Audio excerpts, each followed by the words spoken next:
Good day, everyone.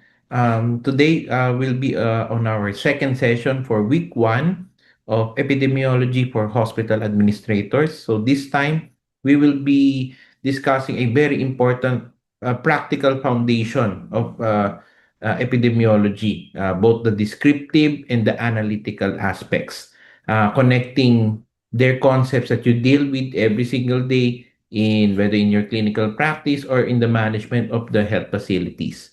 So it is important to frame everything in this concept that the epidemiology is not just a research discipline. That is the usual misconception, but rather it is a clinical thinking tool. So every time you ask yourself, why is this patient sick? Why are more of my patients presenting with this condition lately? Why are the infection rates higher in one area as compared to another?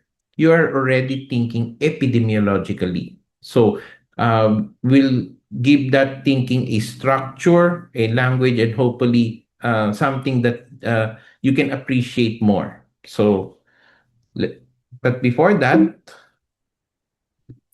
let's have a quick recap, no, of what we have discussed in the previous session. So, in the first session, we established the foundation that we have defined epidemiology as the study of the distribution and determinants of disease in population, and eventually applying it of that knowledge to control and solve different health problems. We look at the historical giants, Snow's pump handle, Semmelweis hand hygiene work, Pasteur and Koch's contribution to the germ theory. What's remarkable about these pioneers is not what they have when they have discovered, but how they thought. So they ask population level questions before the standard epidemiologic knowledge that we know today has been fully established. We've also covered the epidemiologic triad, the interaction of the host, the agent, and the environment, and the more complex web of causation, which acknowledges that most diseases don't have a single cause, but rather a network of interacting factors. And now and I've initially introduced two, the two branches, the descriptive, which asks what is happening, and analytical epidemiology, which asks why.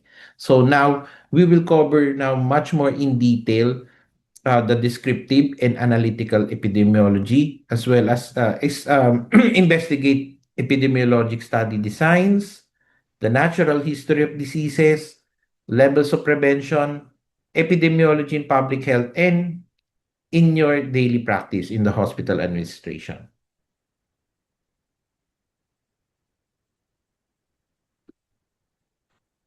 So, descriptive epidemiology again answers one simple question: what is happening? So, to answer it, we organize our observations around three classical axes: the person, the place, and the time. Think of this as the three dimensions of any disease event. If you can describe a disease fully along all three, you have built the foundation for everything that follows, including the hypothesis that analytical epidemiology will be studied or tested. So first, let's look at the person who is affected. Excuse me. So the most powerful predictor is age. Age is so consistently associated with increased disease risk that when we don't adjust for it, almost any comparison between populations is misleading. For example, if you'll make a study, you'll just make one group consisting of elderly against a group that is consistently comprised of young adults, it would be a very difficult or unfair and unscientific comparison because the group wherein there is a predominantly elderly population, most likely you would expect a higher mortality rates. Not necessarily because the care or the intervention or the medication that was given would be poor, but age, remember the biology of age uh, deteriorates no, with time. So it's a very profound modifier of risk. Beyond age, though, we look at the sex and gender. So definitely the male and the female have hormonal differences. There's also the behavioral and social ones. Men, for instance, as we based on certain studies, tend to delay care seeking, which affects both outcomes and disease surveillance rates. And then race and ethnicity. In here, I want to be careful because they're often proxies for social determinants like poverty, healthcare access, and historical discrimination. But they're not necessarily inherent biological traits. But we also have to look more into the uh, differences, no, in the biological and phenotypical traits of one particular race to another. Socioeconomic status, education, the population, the occupation, and the income. So it's a one of the most powerful predictor of health outcomes at the population level. And then there's the behavioral factors like smoking, diet, exercise, and the illicit substance use. So they matter because if you're designing a particular study, for example, a screening program, a preventive health campaign, or a resource allocation decision, you need to know who is at the highest risk. Personal data drives a targeted action. The second is the place. Where does that disease occur? Geographic analysis of disease has a long and distinguished history. We have discussed snow as an example in our previous lecture. But place analysis goes far beyond just mapping where is the cluster of a disease or the cases is occurring at that particular time. We ask, are there any international or regional differences that suggest environmental or genetic factors? Are there any urban-rural disparities that, in terms of incidence, which often reflect the access to care, lifestyle differences, and even the socioeconomic strata? Are there any local clustering? So we have mentioned the spot mapping, like in the how snow discovered the cases of cholera. So, and there, we could also look into specific areas, so such as in work and school settings, because there could be some occupational and institutional risk that is inherent in that particularly special area, especially in the occupational settings, in industries wherein there are other potential agents that can be a risk or a direct cause of different diseases. And then there's also the within hospital analysis. So, since hospital is a place of um, a place of care of patients with various ailments and diseases, so we can also look into the clustering of certain cases, for example, hospital-acquired infections. And then finally, we look at time. So when is the disease occurring? Temporal patterns in disease reveals a very important information. So we have to distinguish between secular trends, which is long-term changes over the decades. For example, the decline of the mortality rate of tuberculosis throughout the last century, even at present, because of the discovery of the anti-TB medications and the DOTS program, not just in DOH but also in other countries, it helped that there is a significant decrease of tuberculosis if we will compare it from the start of the 20th century compared to the present time. And then there's also the seasonal variations. For example, in particular areas there's winter, there's most of the time an expected increase, no, in the incidences of influenza. As I mentioned before, dengue was used to be a rainy season disease, but over the past years, we've also seen a surge of dengue cases, also even in the summer months. And then there's the epidemic curves. So these are time series graph of case counts during an outbreak. So the shape of an epidemic curve tells you something critical, which is it could be a sharp, narrow peak, which suggests a point source, which means that all cases could be exposed at the same time in a particular place. And then there's a curve that climbs gradually and widely, which suggests a much more person-to-person transmission or a propagated spread. So time data is very crucial for outbreak detection to evaluating whether an intervention is working and if a forecasting resource is needed. Now let's look at the different study designs under the descriptive epidemiology. So these are the different types of studies that you can use depending on the scenario. So the first two, they're interrelated with one another, the case report and the case series. The only difference would be case report would only discuss an individual, just one person, dealing a having a detailed report on the symptoms, signs, diagnosis, treatment, and follow-up of that particular person. But for case series, it involves about a group, a small group of individuals that might have a similar an unusual case that may suggest a new disease or trend. Some would say it could be the lowest level of evidence, the but it is very important, is particularly if the case is rare. If that disease, for example, only occurs one for every 100,000 population, it's very difficult to perform the other types of studies. So case report and case series would be very important in those types of ailments. But they are very also important because, for example, no, so if we would look, yung case, an example of the case report, a very recent trend, a case report and follow-up of a first live birth after heterotopic transplantation. So this case is a uh, breast cancer patient.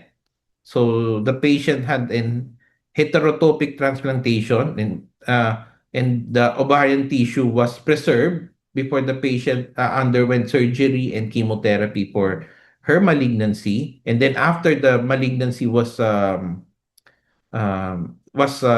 cured or in remission, the that ovarian tissue was transplanted and a successful pregnancy happened. So this could give a very important very important hope, no, for the individuals with especially female individuals with malignancy, because it would be very difficult for them to have childbirth, especially when they go through surgeries and even chemotherapies, because of its effects in the reproductive system. So with this technology, hopeful, so this now makes the technology of the heterotopic transplantation of the ovarian tissue a potential solution for particularly for younger females that would still desire childbirth in case their cancer goes into remission. Case series is, and then a very important example of case series would be in the 1980s, the CDC or the Centers for Disease Control in the US found no five cases of homosexual men with a biopsy confirmed pneumocystis carinii pneumonia, which is a very unusual microbiologic agent that causes the respiratory tract infections. Eventually, um, this lays out the foundation now for the discovery of the HIV infection and the discovery of the AIDS, and that's why some would say that the AIDS epidemic was initially discovered in the 1980s, and this case series was the starting point of the discovery of that disease. So their strengths lies in early identification. So they're excellent in identifying new diseases, emerging trends, or rare conditions.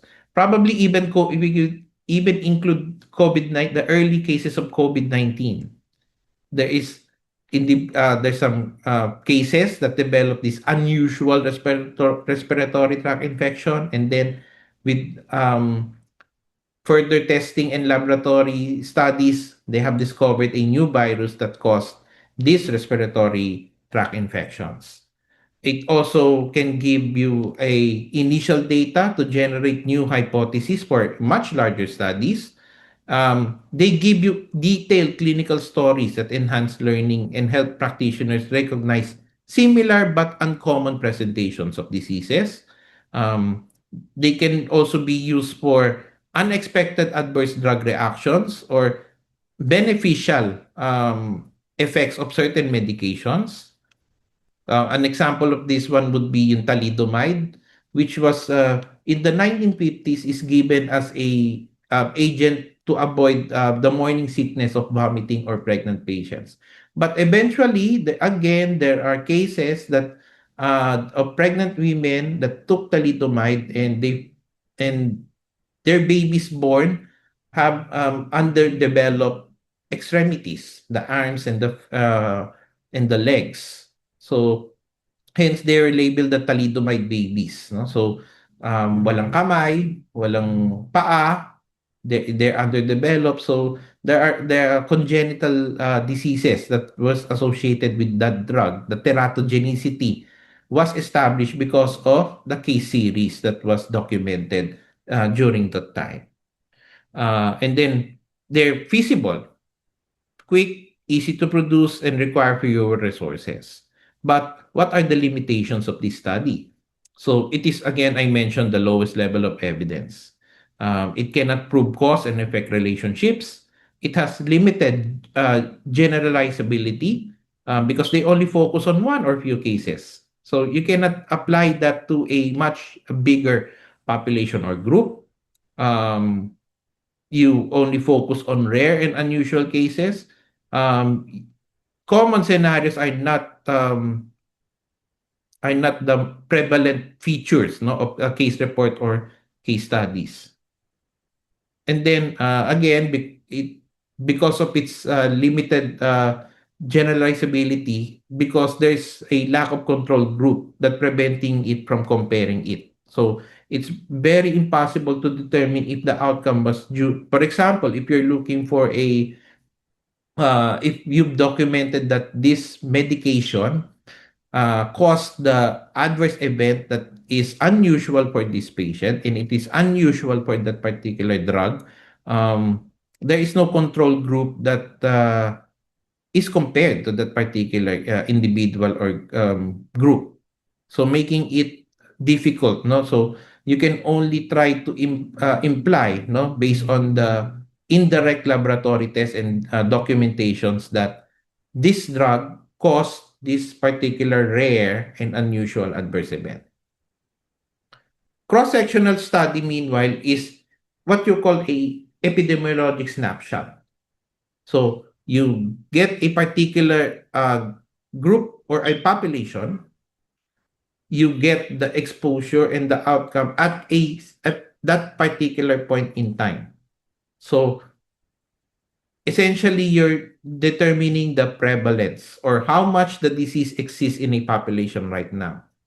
So, for example, your population is Nueva Ecija, and you just want to get um, the hypertensive individual. So you're looking at, so what is the prevalence of hypertension in Nueva Ecija? So that is a cross-sectional study.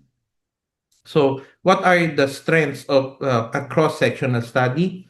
So it is a relatively quick and inexpensive study to conduct compared to the analytical and longitudinal studies because it only involves a collection at that particular point. So it's just like getting a survey. It's best designed for determining the prevalence of diseases, as I mentioned. It can analyze still multiple outcomes and exposures because you can also get other data or information from those patients that has the disease. It can also help in generating hypotheses so that because it can identify associations that lead to a further or more robust research. And there are less risk of participants dropping out because there's no follow-up involved. You just get data at that particular point in time. You don't have to go back to that particular patient to investigate.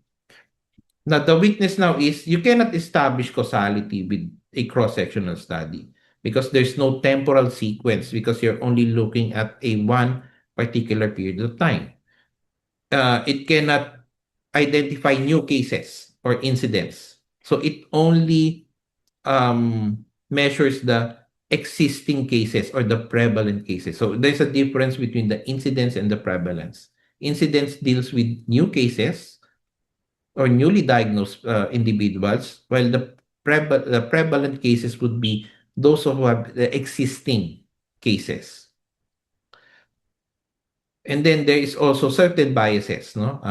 Particularly those who don't respond or don't comply with your survey. So there are also some limitations as well with cross-sectional study, even recall bias. So in our local context, I think the largest survey or cross-sectional study that is being performed is the National Nutrition Health Survey, which is performed by the DOST Food and Nutrition Research. The latest one is 2023. I think they would release the expanded report hopefully within this year. And then, so surveillance study now is much more specific type of descriptive study because it's not a one-time study like a cross-sectional study. It is an ongoing systematic process of collecting, analyzing, and acting on health data. So it allows you to detect outbreaks early, monitor trends over time, and evaluate whether interventions are working. So for an example here would be how the Department of Health monitors the trends of the cases of dengue and other infectious diseases. So in addition to early outbreak detection, it also allow for continuous monitoring of disease incidence and prevalence over time because it is a continuous process. So tuloy-tuloy siya, no? Even up to now, the DOH is looking into these cases. There's continuously gathering data of these cases, whether in the um, hospital setting or even dun sa mga health center settings. It could give. So, in addition to early outbreak detection, surveillance studies also allow for continuous monitoring of disease incidence and prevalence over time, aiding in the assessment of health policies, particularly vaccination programs. Population-based surveillance can also provide broad, generalizable data on a much larger scale. Depending on the methodology or the technology that you would use, surveillance systems could be inexpensive and cost-effective, which could be a reliable information on data, which would allow for large-scale coverage with limited resources. It provides objective data and scientific evidence for planning and identifying the high-risk groups. And it could be updated, no? You can be given updated and relevant information at the soonest possible time as compared to the other types of studies wherein it will take a certain period of time before the results are being released. But the limitations of a surveillance study is there could still be underreporting or incompleteness. Because you have to, for example, the DOH data is reliant also on the what the hospitals report, what the barangay health workers report, or even the local health units. So it's very important for the DOH to train and teach them on what data should be collected and how it should be collected. So again, depending on the methodology, it could be an resource intensive type of study, especially if you're reliant on the paper and pen type of collecting data. There could be data quality issues because of the incompleteness of the data and how it is being transmitted from a particular place to the central unit, in this case DOH, and there is a lack of specificity. So while you can determine a clustering or an increase of that particular illness, um, you cannot identify causality, and you cannot confirm specific causal relationships, and that would require further study. So all in all, these are the descriptive designs that tells us what is happening and essential for hypothesis generation and resource allocation. But to answer why, we need to look into the analytical methods. So the core goal of analytical epidemiology is to identify and quantify the exposure-disease relationships and ultimately build an evidentiary case for causation. So these are the measurements that we determine in analytical epidemiology. We'll go into much deeper dive of these values in our next session, but we'll have an overview in this lecture. So relative risk answers the question, how much more likely is it that an exposed person will develop a disease compared to an unexposed person? So it's essentially a simple division. So you get um, those who are exposed, you get the group that is exposed to a particular agent or factor versus a group wherein they are not exposed to that particular factor. And then you compare, for example, a disease outcome. So how much?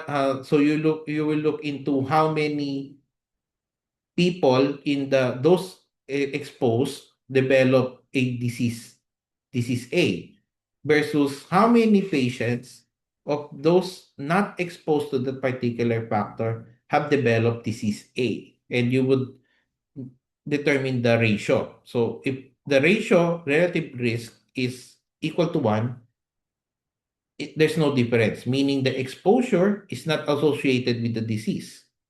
If it is greater than 1, it is a positive association.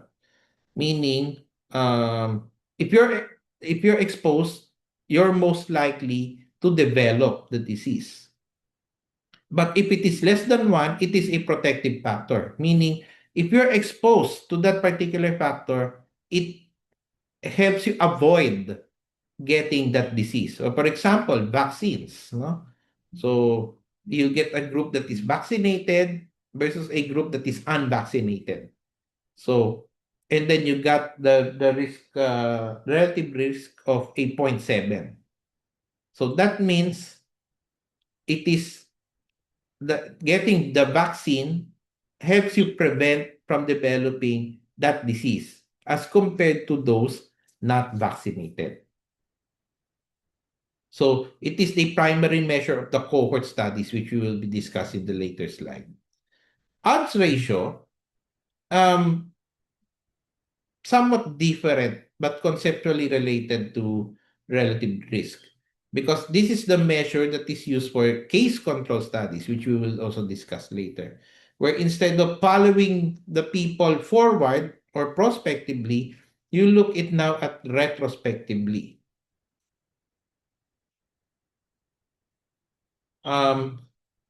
The key principle here is when a disease is rare, the odds ratio is a good approximation for the relative risk. But for common diseases, they are different. So when you read a case control study in the literature, and you can see that usually the OR, for example, the OR is 2.5. That means that the odds of exposure were 2.5 times higher among cases than the controls. So because you're looking at retrospectively. So for example, you're looking at a group, all of these individuals with this disease A. Now, you look back and check if which among these cases have an exposure, for example, to this particular environmental agent. And then you separate them with another group, individuals who are not exposed to that particular environmental agents. So,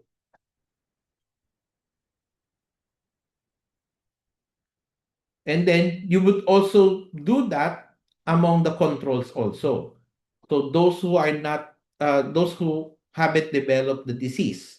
So among those without the disease, what is the proportion now? You look back, what is the proportion of these individuals have an exposure to that particular environmental agent versus the proportion of individuals without the disease that has an exposure to that specific environmental agent.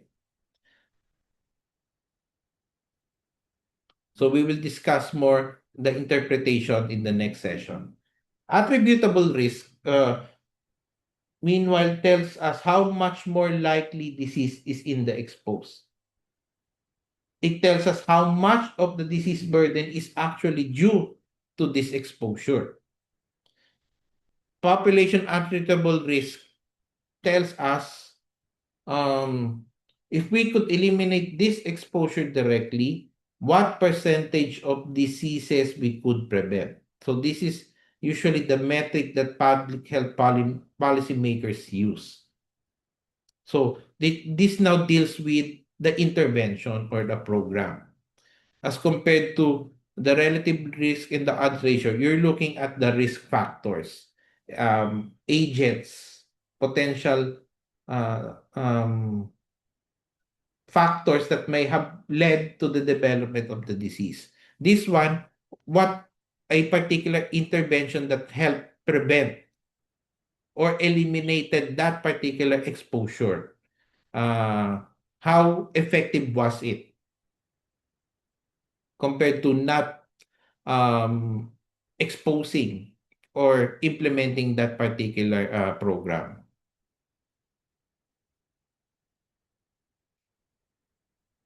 So it's very important here, as I mentioned, the very important point of an analytical study is eventually to determine the causation.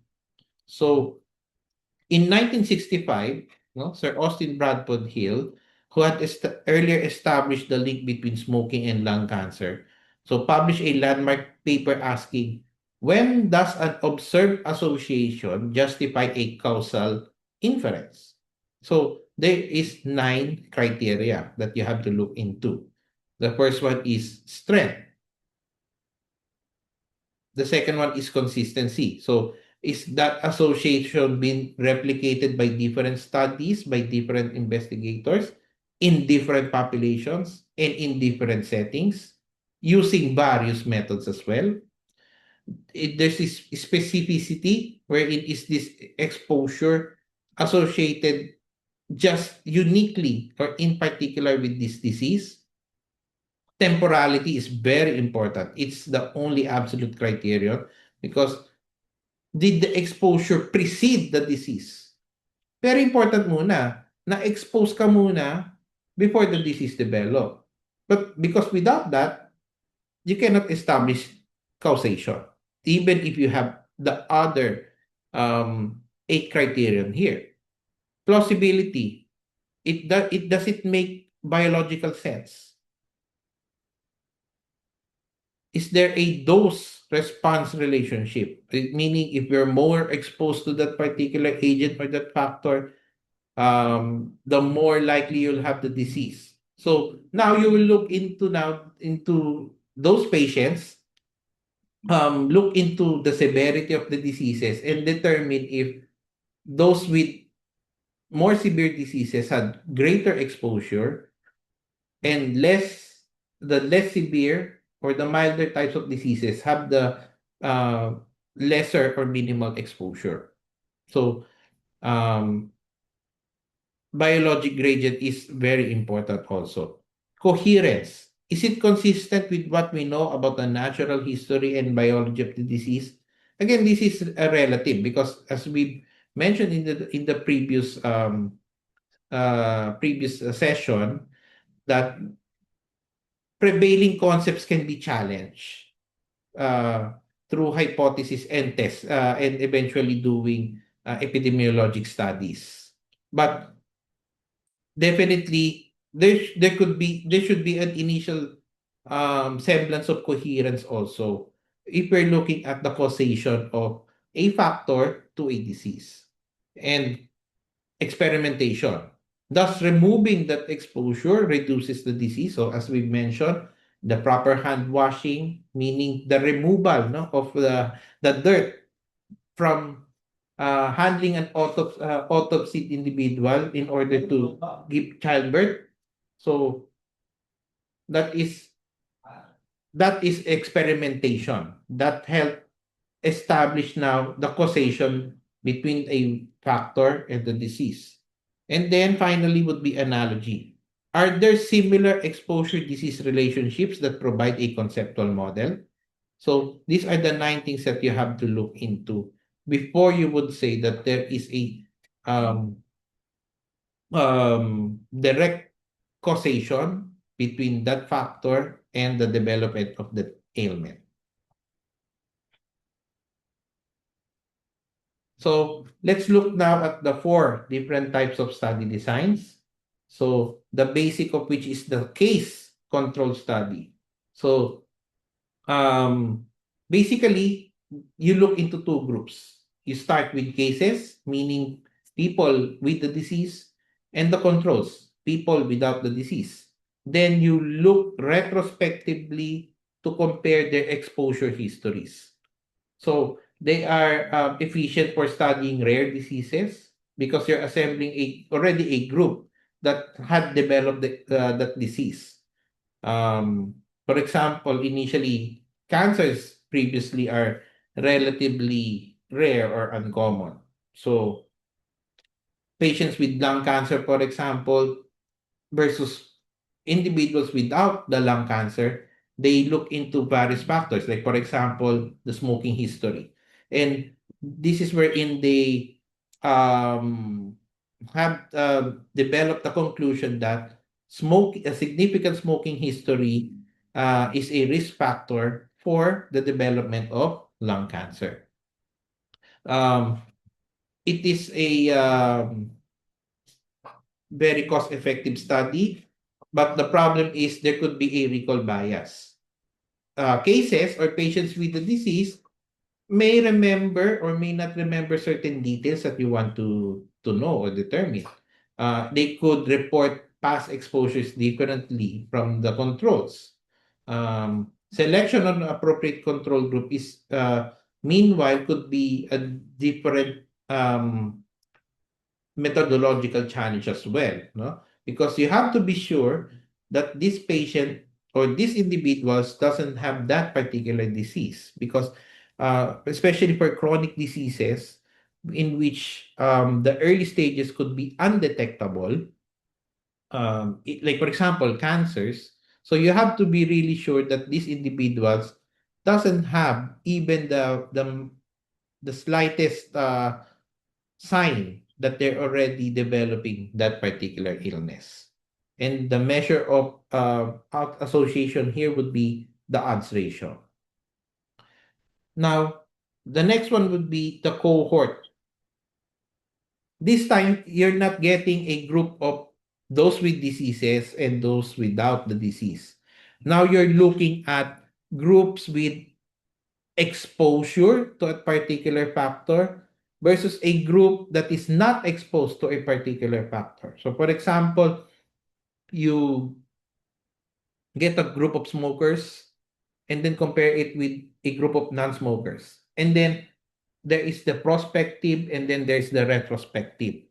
So yung prospective cohort studies follow participants forward in time to track new outcomes.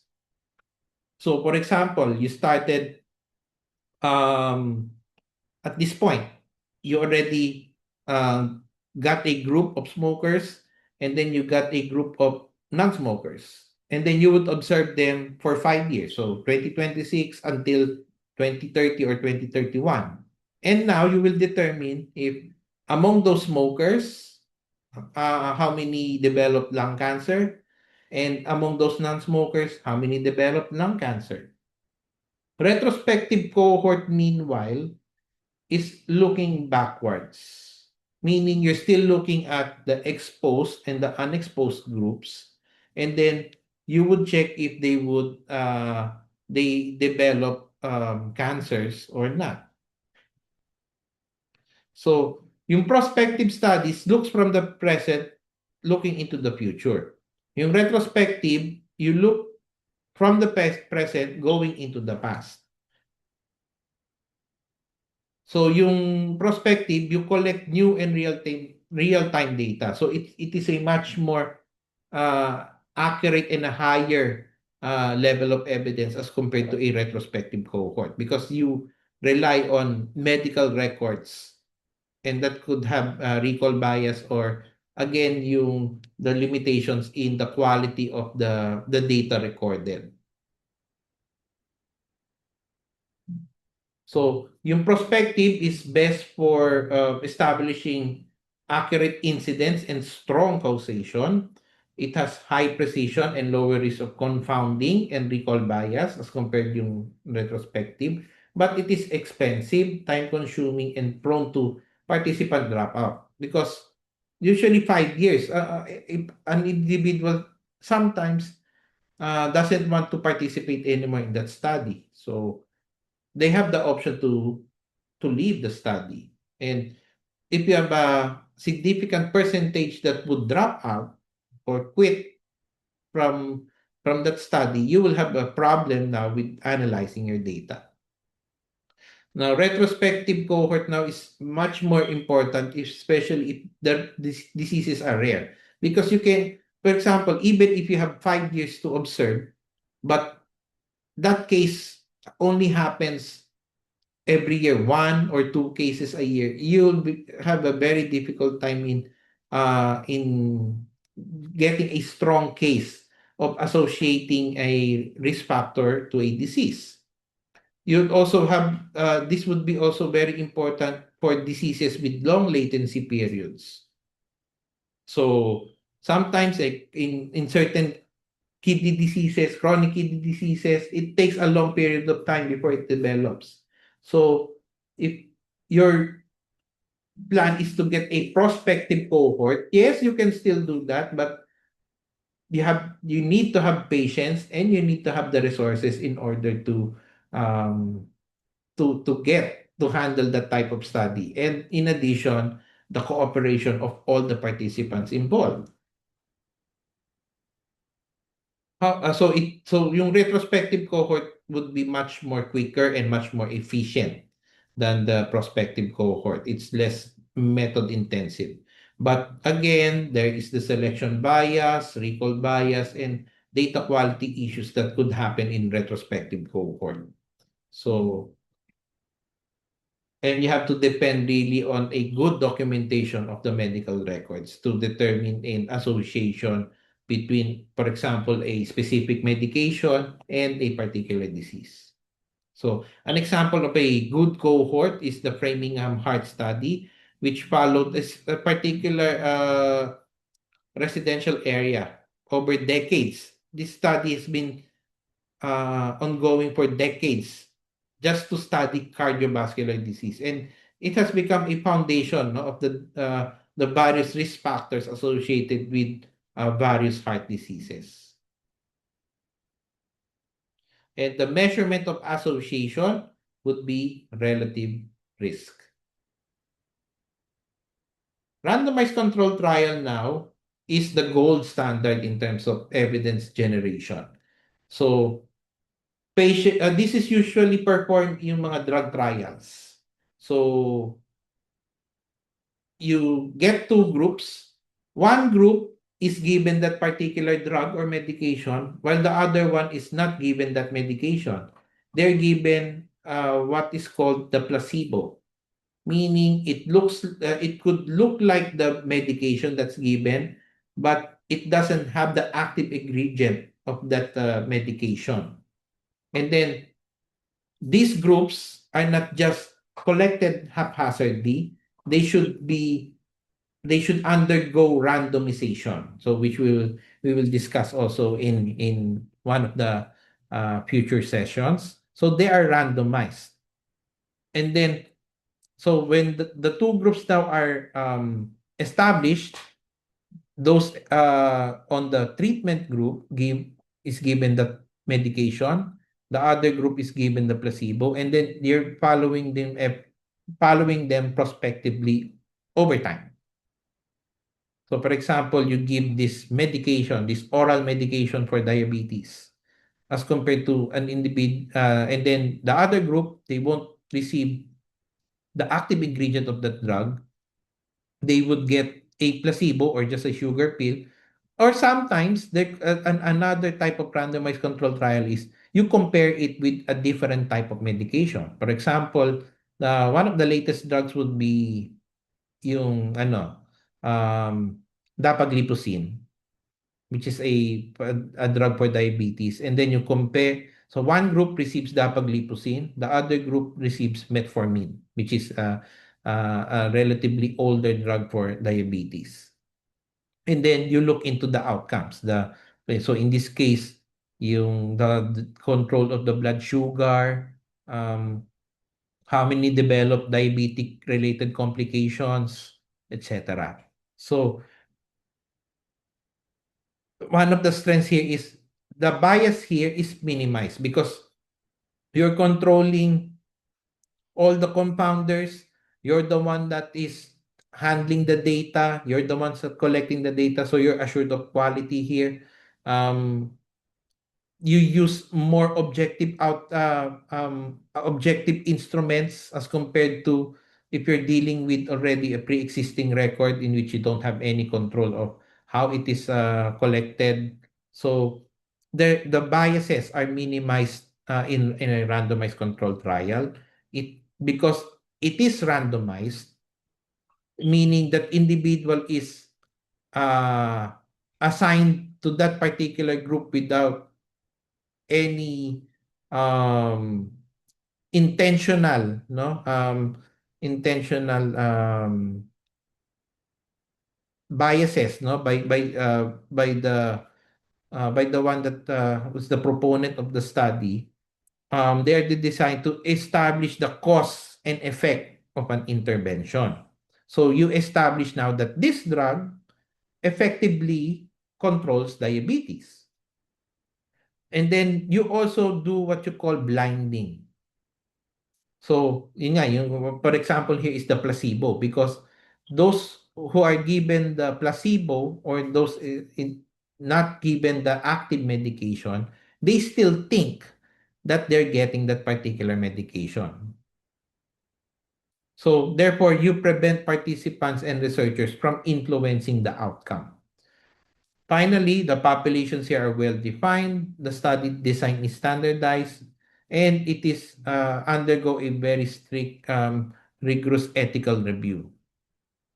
What are the weaknesses? Again, very expensive, time consuming because it is a prospective study.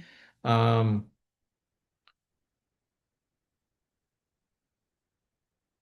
some randomized control trials is just particularly concentrated in a particular hospital only. So if it is a limited setting, there is a limited generalizability that you can do.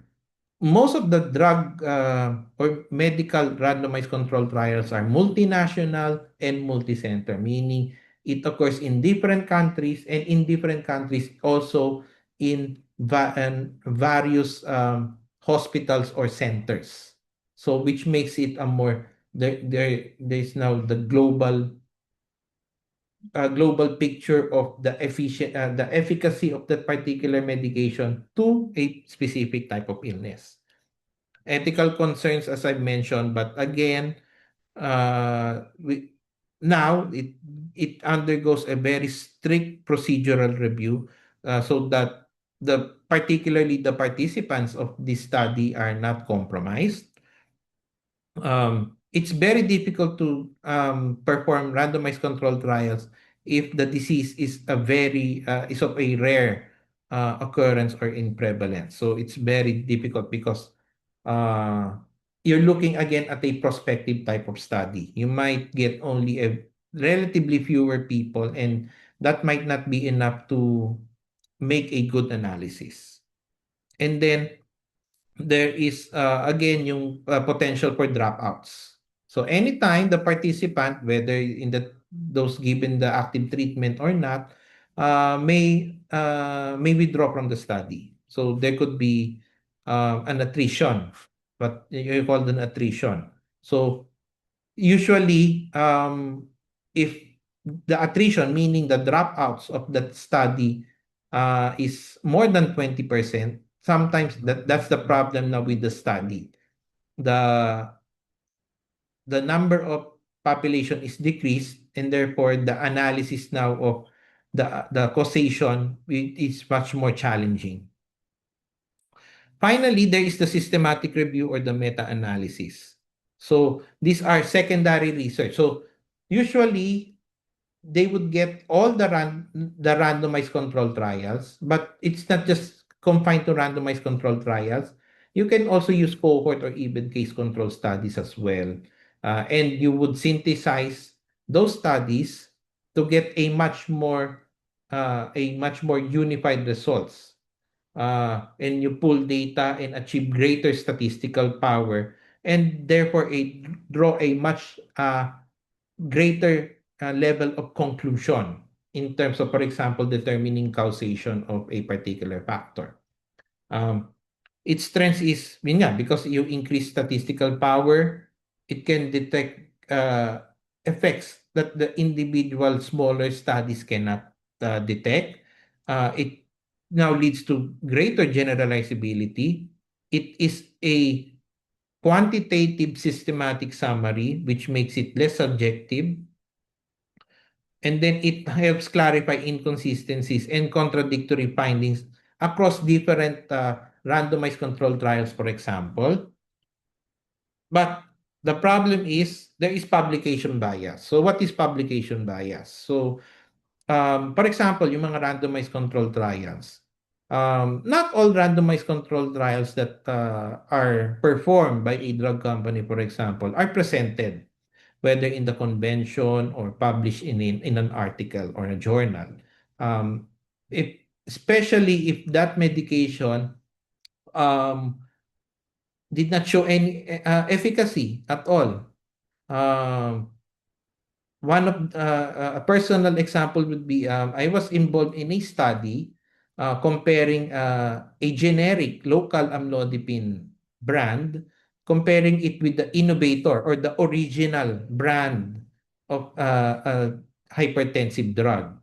Um, the primary objective there is that the generic amlodipine is as effective in controlling blood pressure as compared to the original or the what you call the innovator brand of the antihypertensive drug. But when the results came out, it was a bit disappointing in terms of not the hypertensive the control of the blood pressure, but more on the incidence of the adverse events.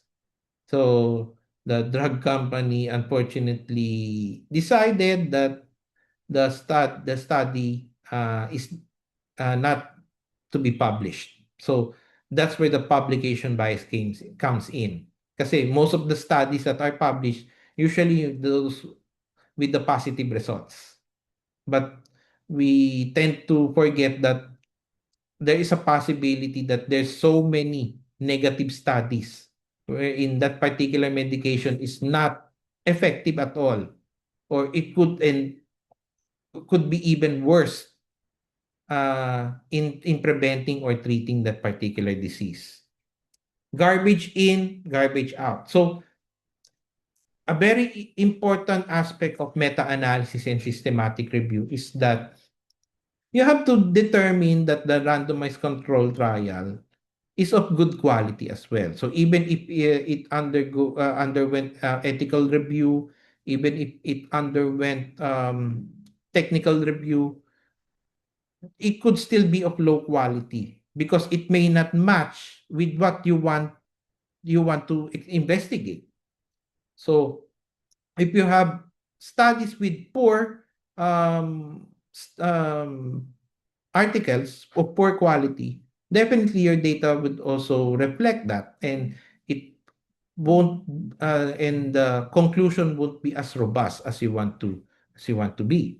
There could also be heterogeneity. You're comparing apples with oranges. So it's very important that you would decide on a particular, just a single method. You have to be certain that a specific population criteria is established, and you don't have any control over that because these are already published studies. So while, for example, you have to be specific, for example, in even in diabetic patients, no, so do you want the newly diagnosed diabetic patients? You want diabetic patients only with chronic kidney disease? So you have to be much more specific in order to avoid heterogeneity. You avoid comparing apples to oranges. And then it also takes time to learn yung the statistical computation of a meta-analysis. But you'll get the hang of it once you learn how to encode the data and interpret the the outcomes, no, or the numbers based on the analysis. So the latest, no, ito for example, another drug for diabetes, no, and being used for non-diabetics as well for weight loss would be yung GLP-1 agonist, okay, Ozempic. So for weight loss. So recently there is a 20 compilation of 21 randomized controlled trials wherein the GLP-1 agonist, Ozempic is one of them, has shown that it has a causes significant weight loss, no, among diabetic patients. So this one zeroes in on just the diabetic patients.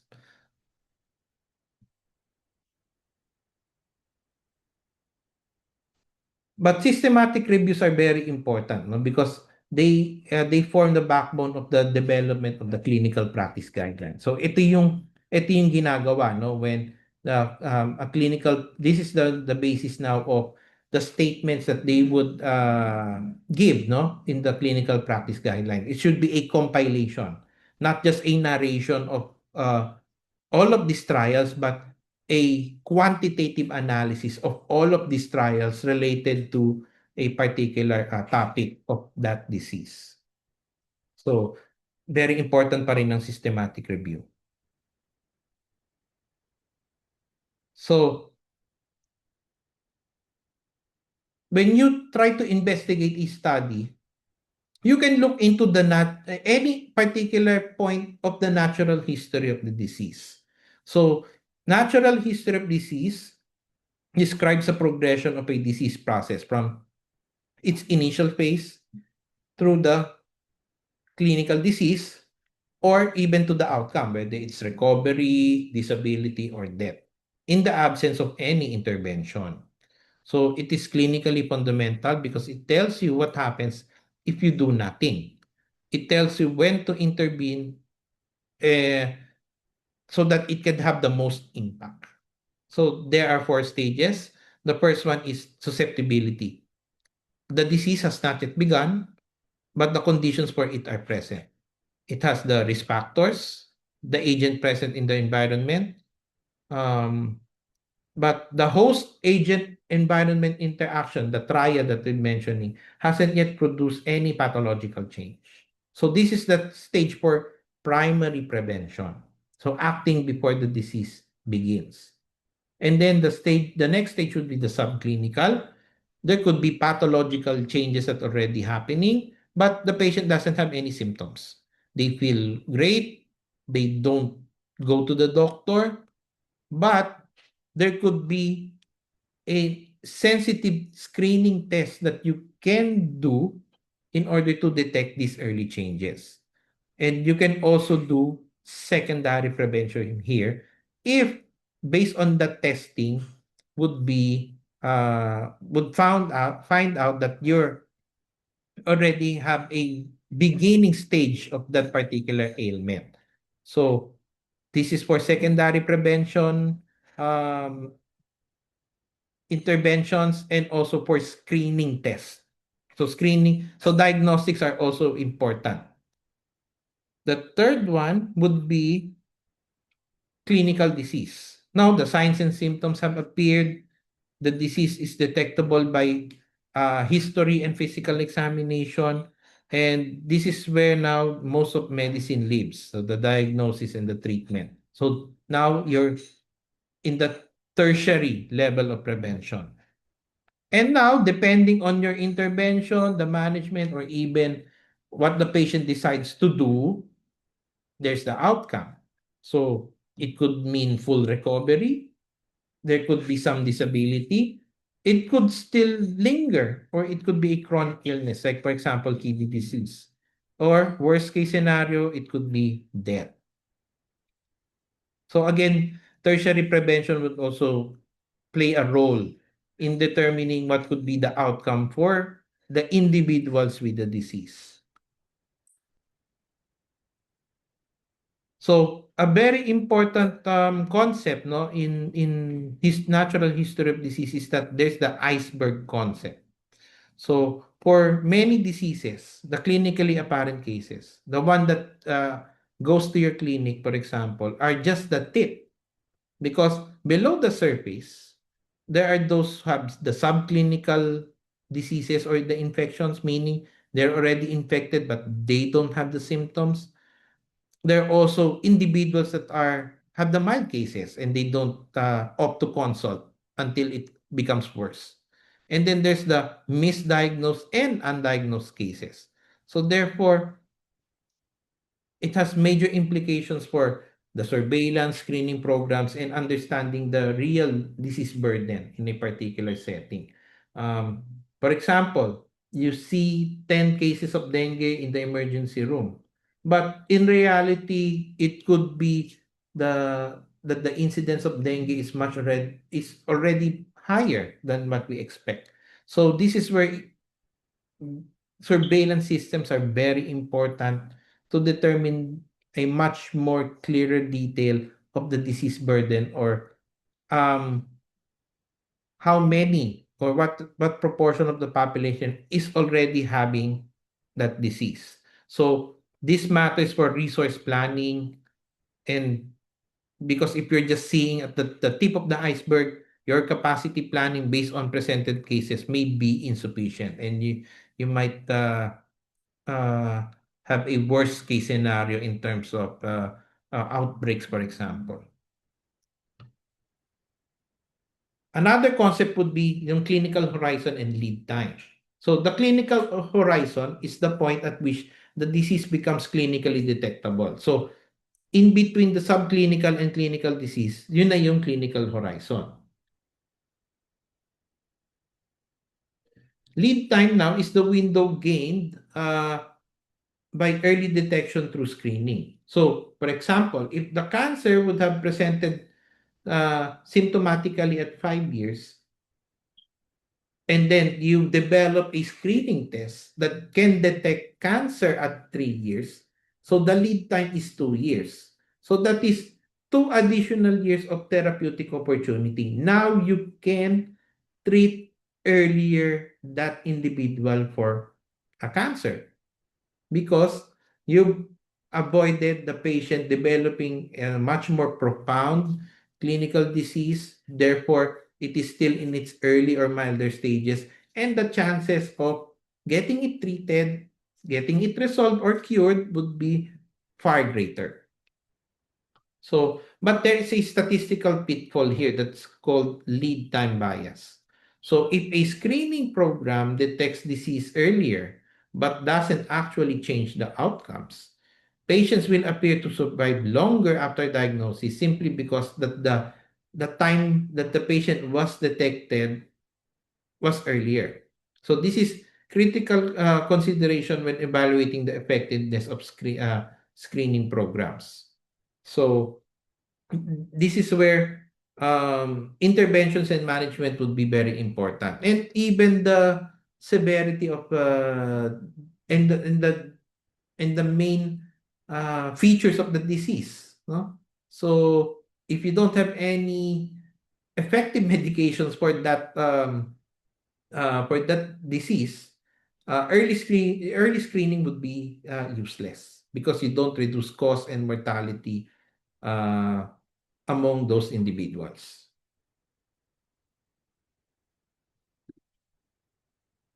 So let's go back dun sa again the primary prevention, secondary prevention, and the tertiary prevention. Again, for the primary prevention, it's at the susceptibility stage. Your primary goal is to prevent the disease before it occurs. So there's so many examples, whether it's in the community setting, vaccination programs, health education, sanitation, smoking cessation programs, and even the seatbelt law, because you want to prevent cases of accidents, which could even result in death. For hospitals, there are the employee wellness initiatives, the infection control policies, even vaccination of healthcare workers. For secondary prevention, again, it's in the subclinical stage. You detect early and early treatment to stop the progression of the disease.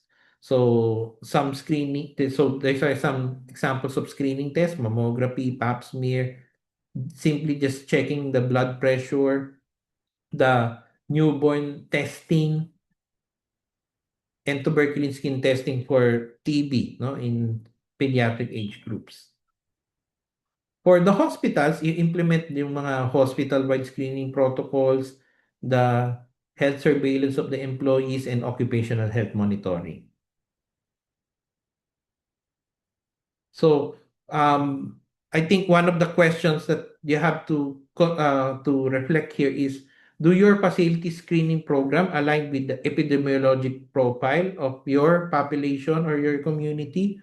If you serve a predominantly uh, a population wherein there is a higher of the younger age group, okay? So do you cater your programs to that more on that particular age group, or you're just implementing programs in general without considering a particular specific demographic or a majority of your patient clientele? So that's just a reflection, and you don't have to answer it right now. Finally, there is tertiary prevention. You reduce disability and restore function in those with established disease, or even have a good outcome. Cure can sometimes be the goal in tertiary prevention, but in certain chronic illnesses, that is less likely. So, like for example, in cardiovascular diseases, chronic kidney diseases, diabetes, you can only control those diseases and avoid much worse complications.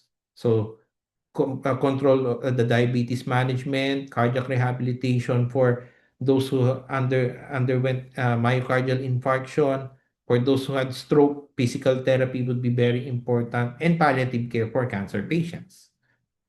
So sometimes it's not even reduce disability and restore function. Just make the patient comfortable. So the goals now for tertiary prevention is different from the primary and secondary prevention. So for hospital application, reducing hospital readmissions, yung comprehensive management programs for chronic diseases, and discharge planning protocols are some of those examples of tertiary prevention. So let's now go into specific roles of epidemiology in the public health settings. So um, the most important, as I mentioned earlier, is disease surveillance. So it's the ongoing systematic collection, analysis, interpretation, and dissemination of that data. I think the DOH is very lacking in terms of the dissemination of this one, and sometimes uh, we we we even request for this data if we need it for making our research or studies, or even if we present different types of lectures or even health education programs. So This is important because it enables early detection of outbreaks and monitoring of disease trends. And then when outbreak happens, outbreak investigation is important. The epidemiologists investigate. They look at the cases and and identify what's the cause or even the source of that disease, and I implement control measures. So COVID-19 is of course, the most recent example that we can use here, the contact tracing that happened, no, during the stages of the pandemic. Epidemiologic data can also tell you which diseases have the highest burden in your population, which subgroups are the most affected, and which interventions have an evidence base. So, yung mga vaccine programs, cancer screening guidelines, risk of cardiovascular risk, these are grounded in epidemiologic evidence that there should be a good health program planning by our policymakers, which leads to the development of good policies. So, the movement from smoking is associated with lung cancer to um, for example, the development of sin tax, banning smoking in public spaces. So those are policies um, that help ba- that translated now the data that was gathered from various studies.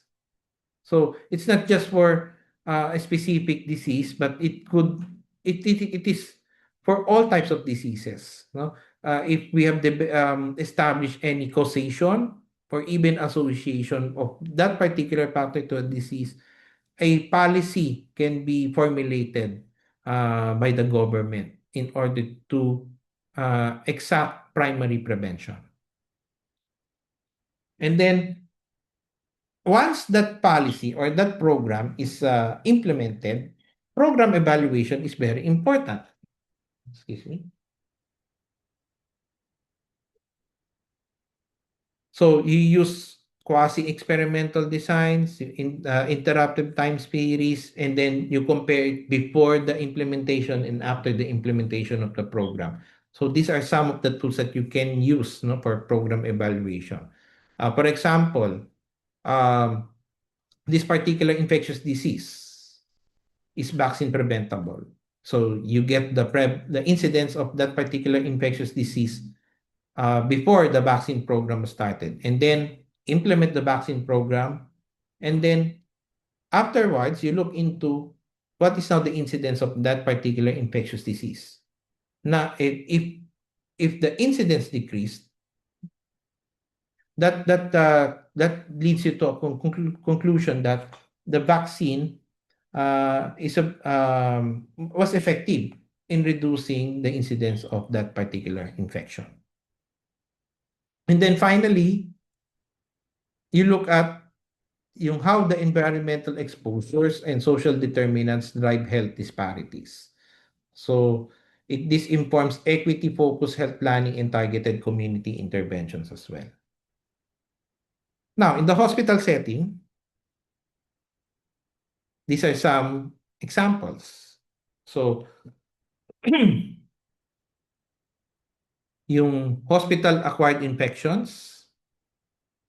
So, treating yung mga hospital-acquired infections. So, yung mga surgical site infection, catheter-associated urinary tract infection, ventilator-associated pneumonia, by the units, for example, in the wards or the ICU, by time, you identify clusters and implement targeted infection control based now on the rates that you have gathered.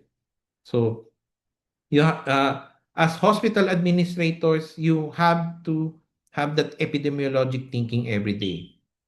So you have to look into particular metrics so that you would also avoid um, increase of the cases, you avoid patients having complications, and at the same time, this also um, protects your staff, protects the other people uh,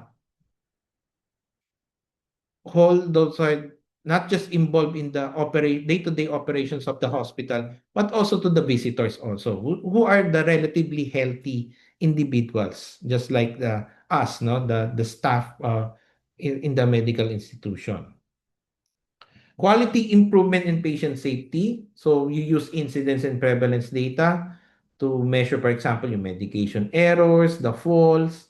So these are some things that you uh, look into. So applying these methods, you now develop quality improvement interventions. So because you want to have that culture of data-driven safety. In terms of resource planning and demand forecasting, you know that there is a surge of, for example, of dengue cases in this particular month, or there is an increase in, kunwari, yung mga ano, no, births in the bare months. So, or sometimes there is a surge of stroke after the holiday season and myocardial infarction. So, you have now to plan the bed capacity, staffing ratios, and the supply chain of the hospital.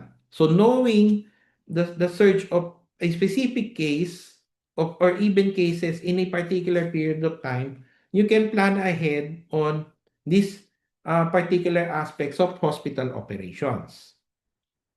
And then there's a hospital is a part of the community.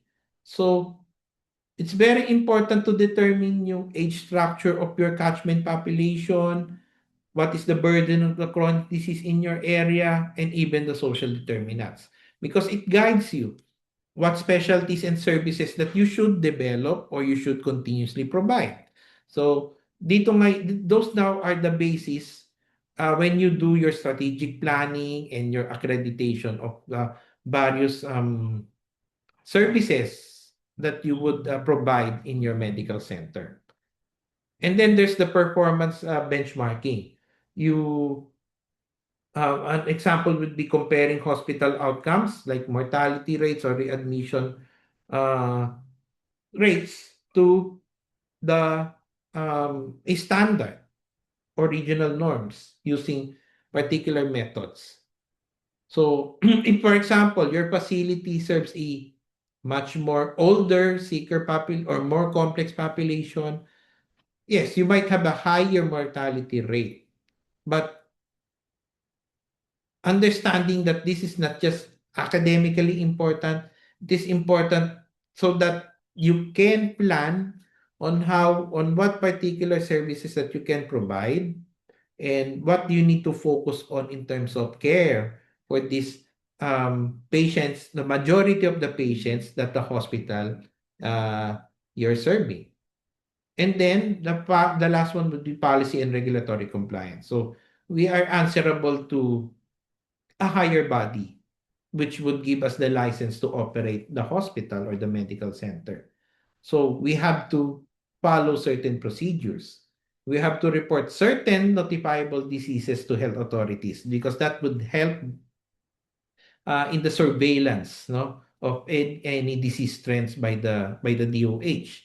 We comply with infection control standards, not just to for patient safety, but because the law requires us to.